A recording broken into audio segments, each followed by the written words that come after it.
Alright, what is up, Transformer fans? This is the video review of Transformers Prime Beast Hunter's Cyberverse Commander Class Predaking.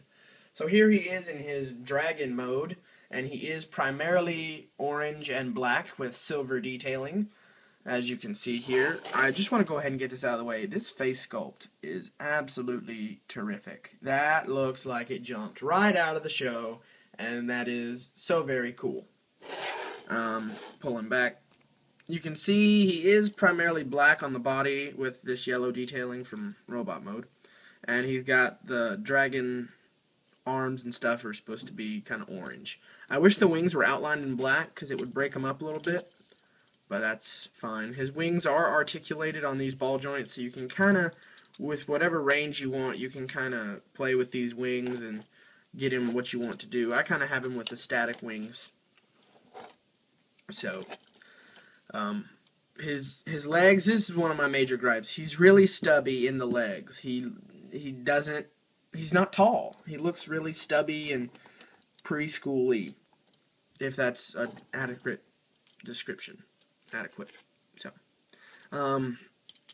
his posability is in the ball joint on the wings and then kind of with these, but you can't get him to do much with his front legs because the back legs are static. They're molded that way, so there's really no reason to have him stand any other way than this. The tail doesn't move, but that comes into play later, and the head doesn't really move, but that comes into play later. So this dragon mode is cool if you're having him stand static, but if you want him to do something, that's where you're going to run into some problems. So, yeah, that's cool. So, black, like I said, with silver detailing here. The head is really well painted. Some orange coming out the back, orange down the neck. Silvery bits on the tail here. So overall, this dragon mode is cool, but I wish it would do more. Anyway, now to transform him, you want to pull this out, his tail. A tail is a weapon for a beast transformer? No way! But anyway, then you can kind of move the wings out of the way. And these legs are tabbed into each other right here, and then they're also tabbed into the body, so it takes some wiggling to get them out. You can see the two little grooves right there where they were tabbed in. So then what you want to do is you want to swing the legs, extend them like that, and then you take these dragon legs and clip them down, and there you see why these are static, because these are just stoppers for the knees.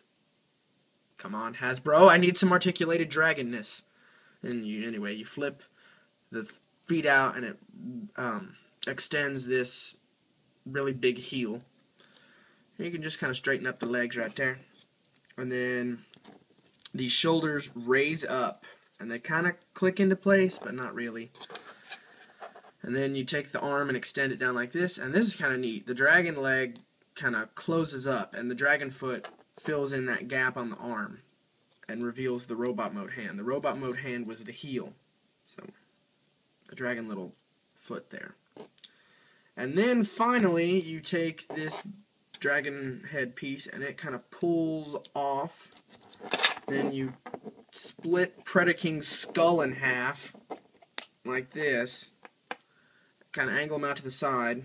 And then this angles down and clips onto his back. Doesn't really clip, but it sits there. Friction sticks. Wrong choice of words. And then these are kind of covered up by the wings.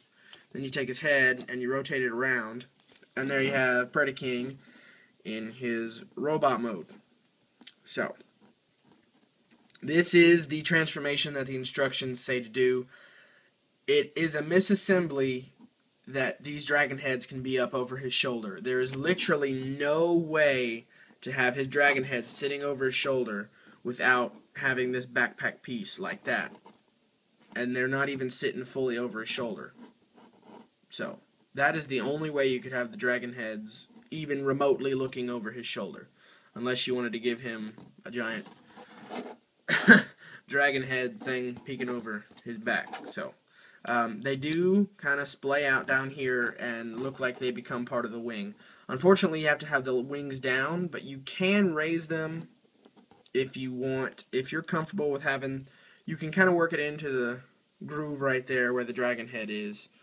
And that's about the highest it'll get with looking good. So, If you don't want the dragon head peeking out the sides as kibble, you can close it up back here. But for shelving, that's going to be a little bit odd, and it kind of leaves this hanging down right there. But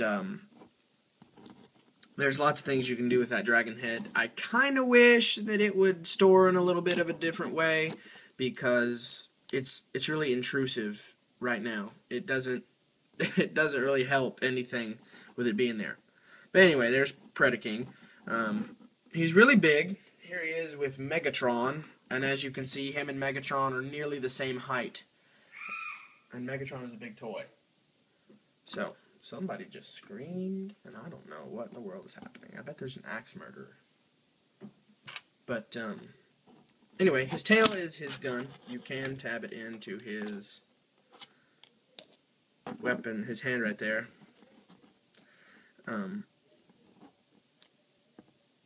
So it has a gun. Yay! And this is another flick missile.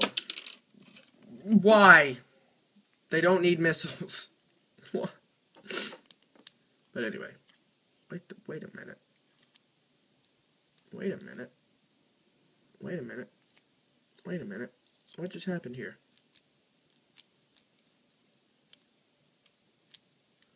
Did this flick missile just break?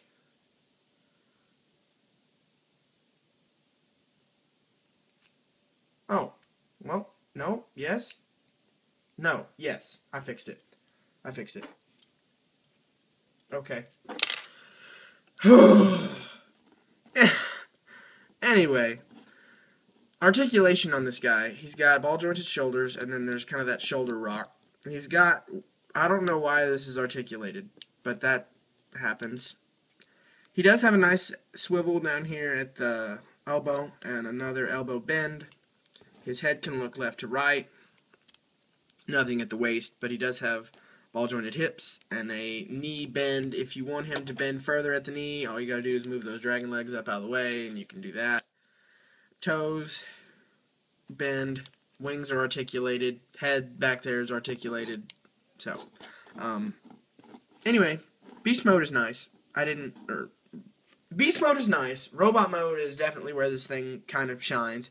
It is a Cyberverse toy, and it does suffer a little bit in both modes, but I really like this robot mode. As you can see, he does have lots of yellow detailing in the eyes and the shins and the waist. So, he does have the Predaking logo on his shoulder, which is cool. If they'd have put it anywhere else, like where it was supposed to be here, I have a feeling that it would not look very good. But anyway, I want to show off his face real quick. Focus. It doesn't really look exactly like it did in the show, but it's close. Another gripe is that his shoulders don't have the big horns sticking out the side, but it's a Cyberverse toy. So, weapon is a little lax. You can, I guess, have him hold it like this as a mace, but that is really flimsy. So, yeah. Not the best Predaking I've seen.